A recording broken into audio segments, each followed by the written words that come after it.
अहम। अज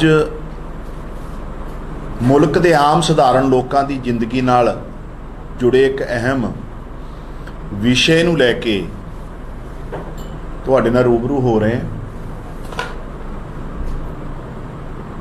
जदों 2014 के इलैक्शन च मानयोग देश के मौजूदा प्रधानमंत्री नरेंद्र मोदी जी जदों इलैक्शन च गए सी ते उन्होंने एक नारा लाया सी, बहुत हुई महंगाई की मार अब की बार मोदी सरकार। ये 2014 की गल है, लेकिन 2014 तो बाद अज 2022 तक जिस तरीके नाल मोदी साहब के राज भारतीय जनता पार्टी की केंद्र की सरकार ने महंगाई वधा के लोगों की जिंदगी दूभर की है, उन्हें सारे पिछले रिकॉर्ड तोड़ते। अज मुल्क च होलसेल प्राइस इंडैक्स जिहड़ा है उहदी रिकॉर्ड देश के इतिहास मैनूं लगदा 1991 तो बाद तकरीबन 30-31 साल बाद महंगाई दर 15.8% हुई है। महंगाई दर रिकॉर्ड तोड़ महंगाई दर हुई है। और पिछले अप्रैल 2021 तो लैके 2021 10.47 सी। एक साल च हालात ये है कि जेड़े मोदी जी कहंदे सी कि असी जदों हिंदुस्तान सरकार बनावांगे, भारतीय जनता पार्टी सत्ता च आऊगी तो हरेक हिंदुस्तानी दे खाते च 15-15 लाख रुपए जमा करावांगे। 15-15 लाख रुपए ते की देने सी? 15% तो वध जिहड़ी महंगाई दर नाल लोग जूझ रहे मुल्क च। जिस तरीके नाल लोकां दी रोजी रोटी हालात ये आ, ऑयल सीड्स जिहड़े आ साडे ऑयल उन्हां च 90% तो अबव महंगाई हो गई 8 साल पिछले 7 साल 8 साल 2014 तो लैके 22 तक। ऑयल सीड च 90% तो वध महंगाई हो गई। दालां च 50% तो वध महंगियां हो गई। और जिहड़ा सब्जी है वैजीटेबल है ओदी जिहड़ी दर है वह भी तकरीबन 25 तो 30% तक है। इस तो अलावा ऑयल प्राइस जिहड़ा साडा तेल है, एक तो खाण जिहड़ा रसोई ते ऑयल की गल की 90% तो उपर है। जिहड़ा असीं तेल वरतते हैं गड्डियां चलाउण च, गैस वरतते हैं, ਉਹਦੀ दर भी तकरीबन 40% तो उपर गई है मोदी जी के इस राज। सो ਜਿਹੜੇ मोदी साहब कहते सी महंगाई नूं ला के नारा दिता सी, उन्हां दा वो नारा तो सच्चा नहीं होया। लेकिन देश के मौजूदा होम मिनिस्टर अमित शाह जी ने एक बार गल कही सी 15 लाख नूं लैके कि 15 लाख एक जुमला है। वो जुमला साबित हो गया मोदी साहब का जिहड़ा नारा है। अज देश का हरेक वर्ग महंगाई रसोई तो लैके बच्चों के स्कूल तक, बच्चों की पढ़ाई लिखाई तक, स्टेशनरी तो लैके हरेक जिहड़ा आम इंसान की जिंदगी नाल जुड़िया पक्ष है उहदे च इन्नी तेजी नाल महंगाई वधी है। और एक तरह का जिन्हों कह सको कि साडी जिहड़ी इकोनमी है वो तहस नहस होने वाली हुई पई है।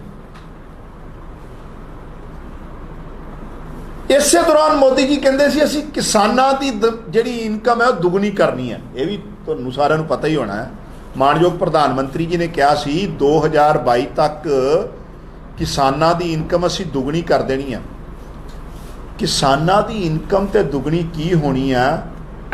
तकरीबन किसानां दा जिहड़ा खर्चा है, जिहड़ी मौजूदा उस टाइम इनकम सी 2015 ये मोदी जी ने 15 च गल कही सी, उस टाइम तो किसानां दी इनकम च 30% गिरावट आई है, दुगनी तो की होनी सी, गिरावट आई है किसानां दी इनकम। खाद महंगी, आप पोटाश देख लो 1100 तो सीधी 1700 एक साल च।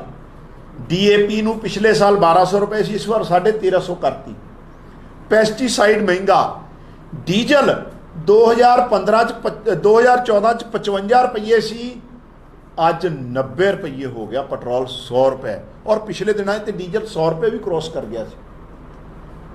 इस तरीके नाल भारतीय जनता पार्टी की केंद्र की सरकार ने लोगों की जिहड़ी रीढ़ की हड्डी आ उते सट मारी आ। लोगों के रसोई ते जिस तरीके नाल डाका मारिया, लोगों की जिंदगी दूभर हो गई 2 टाइम की रोटी खाण लई।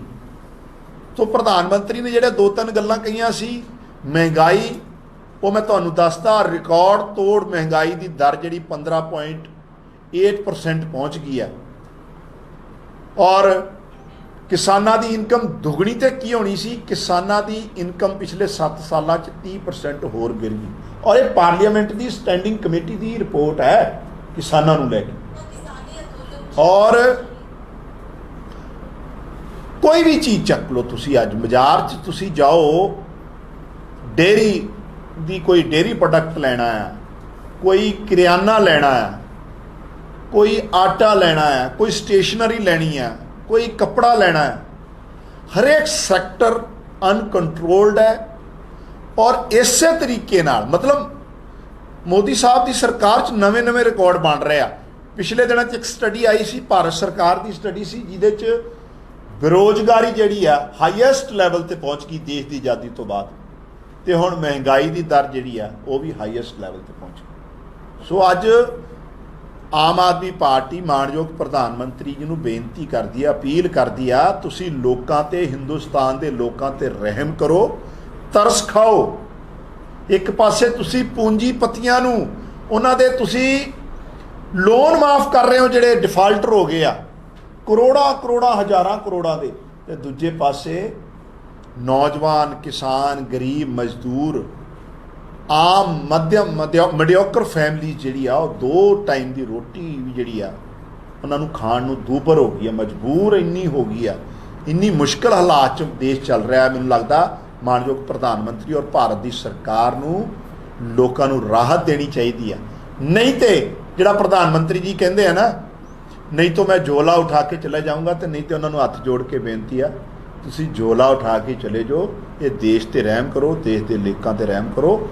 इस तरीके नाल मुल्क नहीं चलते। अज सारा देश जिहड़ा हरेक वर्ग त्राही त्राही कर रहा। पिछले दिनों असीं लॉकडाउन च भी तस्वीरां जिहड़ियां देखियां वो अपने आप च जिहड़ा साडी मौजूदा आर्थिक हालात जिहड़े आ देश दे दसदे आ।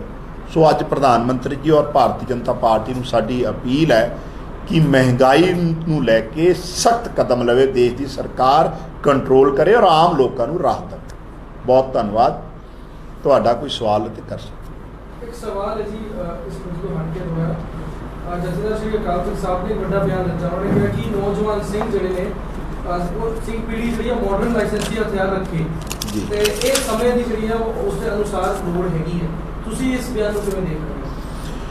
देखो, श्री अकाल तख्त साहब के जिहड़े जथेदार साहब है वो सिख कौम की सिरमौर हस्ती है। सिख जिहड़ियां साडियां जथेबंदियां या इंस्टीट्यूशनस है उन्हां दी मर्यादा, सिख परंपरावां दी मर्यादा, सिख धर्म दी जिहड़ियां मर्यादा नूं लैके जथेदार साहब कोई अपील करते हैं। मैनूं लगदा ये उस पॉइंट ऑफ व्यू नाल देखनी चाहिए सी, इहनूं राजनीतिक सिनेरियो नूं नहीं जोड़ना चाहिए।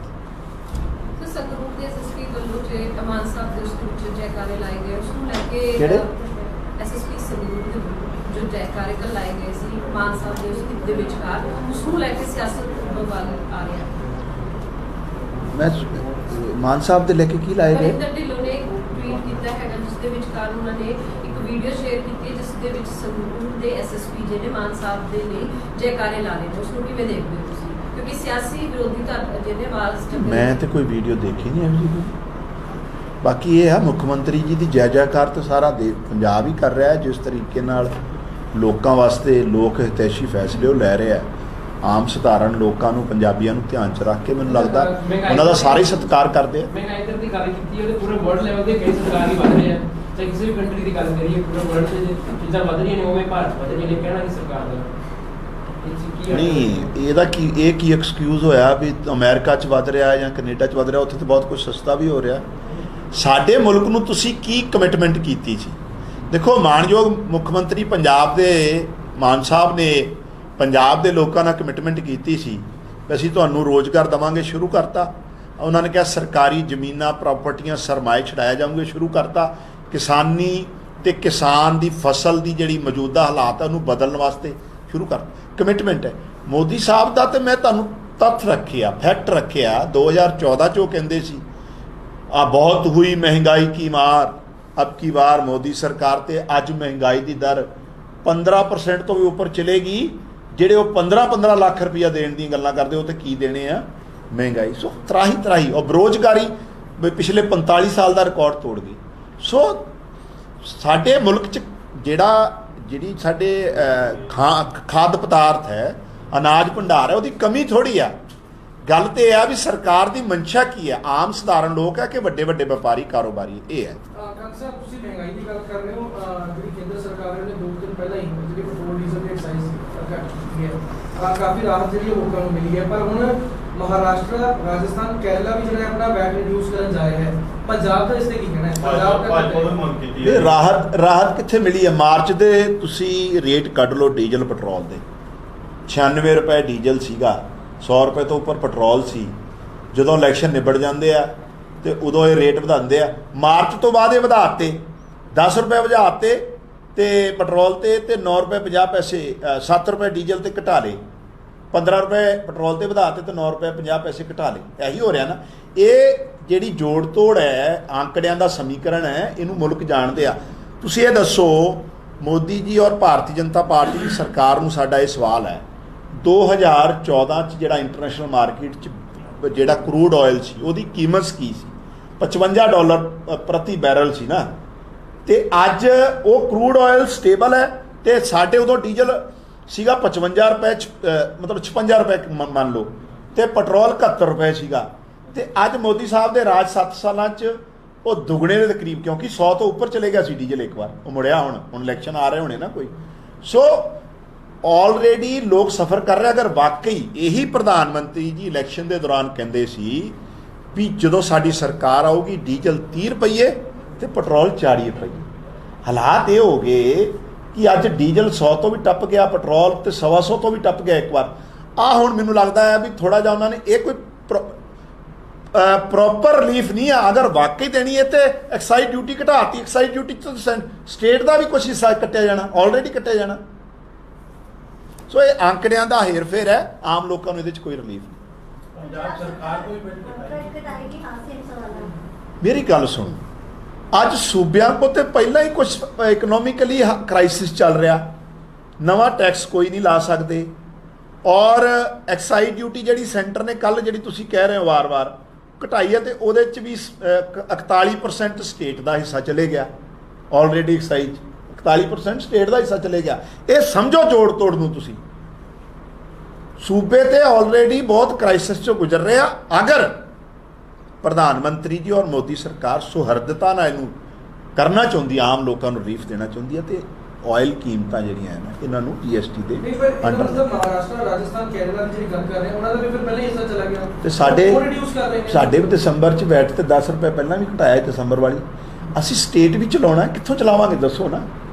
ਅਸੀਂ ਮੂੰਗੀ ਤੇ ਵੀ MSP ਦੇਣੀ ਹੈ, ਔਰ ਤੇ ਵੀ ਕੋਟਾ ਨਿਰਧਾਰਿਤ ਕਰਤਾ ਸੈਂਟਰ ਨੇ, ਪੰਜਾਬ ਸਟੇਟ ਨੇ ਵੀ ਖਰੀਦਣੀ। ਅਸੀਂ 1500 ਰੁਪਏ ਮਾਨਯੋਗ ਮਾਨ ਸਾਹਿਬ ਨੇ ਇਨਸੈਂਟਿਵ ਵੀ ਕਿਸਾਨਾਂ ਨੂੰ ਦੇਣਾ, ਸਿੱਧੀ ਬਿਜਾਈ ਵਾਲਾ। ਅਸੀਂ ਨੌਜਵਾਨਾਂ ਨੂੰ ਨੌਕਰੀਆਂ ਵੀ ਦੇ ਰਹੇ ਹਾਂ। ਅਸੀਂ ਸਾਰੇ ਪਟਵਾਰੀ ਦੀ ਜਿੰਨੇ ਖਾਲੀ ਜਗ੍ਹਾ ਹੈ ਉਹ ਭਰਨ ਵਾਲੀ ਪ੍ਰਕਿਰਿਆ ਸ਼ੁਰੂ ਕਰਤੀ, ਨਵੀਂ ਨੌਜਵਾਨਾਂ ਨੂੰ ਨੌਕਰੀਆਂ। ਸੋ ਸੂਬੇ ਨੇ ਕਿਸ ਤਰ੍ਹਾਂ ਚੱਲਣਾ, ਇਹ ਬੜਾ ਫਿਕਰ ਵਾਲੀ ਗੱਲ ਹੈ। ਸਾਨੂੰ ਸਾਰਿਆਂ ਨੂੰ ਬੜਾ ਇਹ 'ਤੇ ਫਿਕਰ ਕਰਨਾ ਚਾਹੀਦਾ, ਚਿੰਤਨ ਕਰਨਾ ਚਾਹੀਦਾ। ਔਰ ਮਾਣਯੋਗ ਪ੍ਰਧਾਨ ਮੰਤਰੀ ਜੀ ਨੂੰ ਵੀ ਸੂਬਿਆਂ ਦਾ ਜਿਹੜਾ ਫੈਡਰਲ ਸਟਰਕਚਰ 'ਚ ਰਾਈਟ ਬਣਦਾ। ਉਲਟਾ ਇਹ ਤਾਂ ਕਹਿ ਰਹੇ ਸੀ GST ਤੁਹਾਡੀ ਜਿਹੜਾ ਉਹ ਵੀ ਬੰਦ ਕਰ ਦੇਣੀ ਆ ਆਉਣ ਵਾਲੇ ਜੂਨ ਤੋਂ ਬਾਅਦ। ਜਿਹੜਾ ਸਪੈਸ਼ਲ ਪੈਕੇਜ ਮਿਲ ਰਿਹਾ ਹੈ, ਜਿੰਨਾ ਚਿਰ 2022 ਤੱਕ ਦਾ ਕਿਹਾ ਸੀ ਇਹਨਾਂ ਨੇ, ਸਪੈਸ਼ਲ ਰਿਬੇਟ ਦੇਣੀ ਹੈ GST 'ਚ, ਉਹ ਵੀ ਬੰਦ ਕਰਨ ਜਾ ਰਿਹਾ। ਸੋ ਅੱਜ ਸਟੇਟਸ ਨੂੰ ਜ਼ਿਆਦਾ ਜ਼ਰੂਰਤ ਹੈ ਸੈਂਟਰ ਮਦਦ ਕਰੇ ਔਰ ਆਇਲ ਕੀਮਤਾਂ ਨੂੰ ਹੋਰ ਘਟਾਵੇ। जी, ये जो बोरवेल खुले हैं पंजाब के अंदर, उनके ऊपर कोई सरकार एक्शन लेने जा रही है? Definitely. ਜਦੋਂ ਪਹਿਲਾ ਬੱਚਾ ਗਿਰਿਆ ਸੀਗਾ ਫਤਿਹਵੀਰ ਸੀਗਾ, ਉਸ ਫਰੀਦਕੋਟ। ਵਿੱਚ ਸਰਕਾਰ ਨੇ ਕਿਹਾ ਸੀ ਕਿ ਅਸੀਂ ਬੋਰਵੈਲ, ਲੇਕਿਨ ਅੱਜ ਵੀ ਉਹੀ ਹਾਲ ਹੈ। ਨਹੀਂ ਦੇਖੋ ਬਿਲਕੁਲ ਇਹ ਬੜੀ ਮੰਦਭਾਗੀ ਘਟਨਾ ਹੋਈ ਹੈ ਕੱਲ, ਔਰ ਮੈਨੂੰ ਲੱਗਦਾ ਹੈ ਵੀ ਆਉਣ ਵਾਲੇ ਟਾਈਮ 'ਚ ਇਹੋ ਜਿਹੀਆਂ ਘਟਨਾ ਨਹੀਂ ਦੁਹਰਾਈਆਂ ਜਾਣਗੀਆਂ। ਇਹ ਕਾਫੀ ਪ੍ਰਸ਼ਾਸਨ ਦੇ ਲੈਵਲ ਤੇ ਵੀ ਕਮੀਆਂ ਇਸ ਤਰ੍ਹਾਂ ਸੀ ਵੀ ਇਕੁਇਪਮੈਂਟ ਸਾਡੇ ਕੋਲ ਨਹੀਂ ਸੀ, ਲੋਕਾਂ 'ਚ ਵੀ ਅਵੇਅਰਨੈਸ ਦੀ ਕਮੀ ਆ, ਲੋਕਾਂ ਨੂੰ ਵੀ ਥੋੜ੍ਹਾ ਜਾਗਰੂਕ ਬਣਨਾ ਪੈਣਾ ਔਰ ਇਸ ਤਰ੍ਹਾਂ ਦੇ ਨਾ ਇੰਸੀਡੈਂਟ ਹੋਣ। ਇਸ ਲਈ ਮਾਨ ਸਾਹਿਬ ਦੀ ਸਰਕਾਰ ਵੀ ਜਿਹੜੀ ਆ ਆਉਣ ਵਾਲੇ ਟਾਈਮ 'ਚ ਪ੍ਰੋਪਰ ਇਹਦਾ ਇੱਕ ਮਕੈਨਿਜ਼ਮ ਤਿਆਰ ਕਰੂਗੀ ਔਰ ਜ਼ਿੰਮੇਵਾਰੀ ਫਿਕਸ ਕਰੂਗੀ। ਇਸ ਵਿੱਚ ਸਵਾਲ ਇਹ ਵੀ ਹੈਗਾ ਕਿ 2019 ਜੋ ਇਨਸੀਡੈਂਟ ਹੋਇਆ ਸੀ ਸੰਗਰੂਰ 'ਚ ਹੋਇਆ ਸੀ ਸੁਨਾਮ, ਹਾਂਜੀ ਤੇ ਉਸ ਸਮੇਂ ਤੋਂ ਲੈ ਕੇ ਹੁਣ ਤੱਕ ਕੋਈ ਇਹੋ ਜਿਹੇ ਇਕਵਿਪਮੈਂਟ ਨਹੀਂ ਲਿੱਤੇ ਗਏ, ਕਿਉਂਕਿ ਇਕਵਿਪਮੈਂਟ ਬਾਰੇ ਅਸੀਂ ਜਾਣਕਾਰੀ ਨਹੀਂ ਹੁੰਦੀ ਉਸ ਸਮੇਂ ਵੀ same ਹੈ। high ਚੀਜ਼ ਹੋਈ ਸੀ, ਯੂਰਪ same 'ਚ situation ਇਹੋ ਜਿਹੀ ਕੁਝ ਸਕਿੰਗ ਮਸ਼ੀਨਸ ਹੁੰਦੀਆਂ ਨੇ ਜਿਹੜੀਆਂ ਖਿੱਚ ਲੈਂਦੀਆਂ ਚੀਜ਼ਾਂ ਨੂੰ। ਦੇਖੋ, ਇਹ 3-4 ਲੱਖ ਰੁਪਏ ਦੀਆਂ ਅਸੀਂ ਉਹ ਨਹੀਂ ਲੈਂਦੇ, ਪਰ ਅਸੀਂ ਮੁਆਵਜ਼ਾ ਦੇਣ ਨੂੰ ਤਿਆਰ ਹੋ ਜਾਂਦੇ ਹਾਂ ਕਿ ਅਸੀਂ 50 ਲੱਖ ਦਾ ਜਾਂ 2 ਲੱਖ ਦਾ ਮੁਆਵਜ਼ਾ ਦੇ ਮੈਨੂੰ ਲੱਗਦਾ ਹੈ ਵੀ ਪਹਿਲੀ ਗੱਲ ਤੇ ਇਹ ਨੌਬਤ ਹੀ ਕਿਉਂ ਆਵੇ, ਹੈ ਤੇ ਅਣਗਹਿਲੀ ਹੈ ਨਾ ਇਹ। ਜਿਹੜਾ ਬੰਦਾ ਇਹ ਤੇ ਡਿਊਟੀ ਫਿਕਸ ਹੋਊਗੀ, ਪਰਟੀਕੂਲਰ ਜਿਹੜਾ ਬੰਦਾ ਬੋਰ ਕਰਾ ਰਿਹਾ ਜਾਂ ਉੱਥੇ ਲੋਕਲ ਐਡਮਿਨਿਸਟ੍ਰੇਸ਼ਨ ਹੈ ਉਹਨੂੰ ਵੀ ਸਖਤੀ, ਉਹਦੀ ਜਵਾਬਦੇਹੀ ਤੈਅ ਹੋਊਗੀ। ਬਿਲਕੁਲ ਹੋਊਗੀ, ਹਾਂ ਇਹ ਜਵਾਬਦੇਹੀ ਵੀ ਤੈਅ ਹੋਊਗੀ, ਲੋਕਾਂ ਨੂੰ ਜਾਗਰੂਕ ਵੀ ਕੀਤਾ ਜਾਊਗਾ ਇਹਦੇ। ਇਹ ਬੇਸਿਕਲੀ ਮਸਲਾ ਸੋਸ਼ਲ ਹੈ ਔਰ ਲੇਕਿਨ ਨੋ ਡਾਊਟ ਇਹ ਜਿਹੜਾ ਕੱਲ ਜਿਹੜਾ ਮੰਦਭਾਗਾ ਇੰਸੀਡੈਂਟ ਹੋਇਆ, ਮੈਂ ਉਸ ਤੋਂ ਡਿਨਾਈ ਨਹੀਂ ਕਰਦਾ ਔਰ ਪ੍ਰਮਾਤਮਾ ਕਰੇ ਗਾਂ ਵਾਸਤੇ ਨਾ ਹੋਣ, ਪੰਜਾਬ ਦੇ ਲੋਕ ਵੀ ਧਿਆਨ ਰੱਖਣ। ਬਹੁਤ ਬਹੁਤ ਸ਼ੁਕਰੀਆ ਜੀ ਤੁਹਾਨੂੰ, ਧੰਨਵਾਦ ਸਾਰਿਆਂ ਦਾ।